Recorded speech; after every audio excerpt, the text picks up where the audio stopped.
Աշխարհում կան երկրներ, այդ թվում մեզ հարևան, որ զբոսաշրջիկին չեն սպասում։ Նրանք իրենք ձևավորում են հետաքրքրությունն իրենց երկրի հանդեպ։ Նախ պատմություն են կառուցում, վստահություն են ստեղծում, միջազգային հարթակներում ներկայություն են ապահովում, թիրախային շուկաներում մարքեթինգային արշավներ են անում եւ միայն հետո են ավելացնում չվերթները։ Այսինքն նախ ձևավորում են պահանջարկը, հետո առաջարկը։ Մենք հակառակ ճանապարհով ենք գնում։ 2026 թվականին նախատեսել ենք 3 միլիարդ դրամ հատկացնել նոր ուղղություններով ավիափոխադրումների սուբսիդավորմանը, բայց զբոսաշրջության զարգացման բյուջեն չենք ավելացրել։ 2026-ին նախատեսել ենք նույն 800 միլիոն դրամը, ինչպես անցած տարի։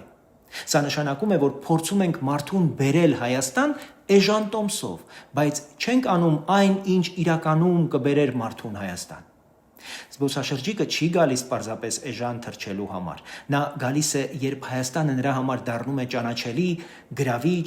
վստահելի ուղղություն, երբ կա հստակ զբոսաշրջային պրոդուկտ, երթուղիներ, տպավորություններ, զբոսաշրջային ապրանքներ, ծառայություններ, առաջարկներ, պատմություն եւ արժեք։ Եթե այդ ամենը չկա, նույնիսկ միլիարդավոր դրամների սուբսիդիաները քիչ արդյունավետ կլինեն։ Խելամիտ մոտեցումը հետևյալն է. չվերթը գործիք է, ոչ թե լուծում։ Առանց պահանջարկի այն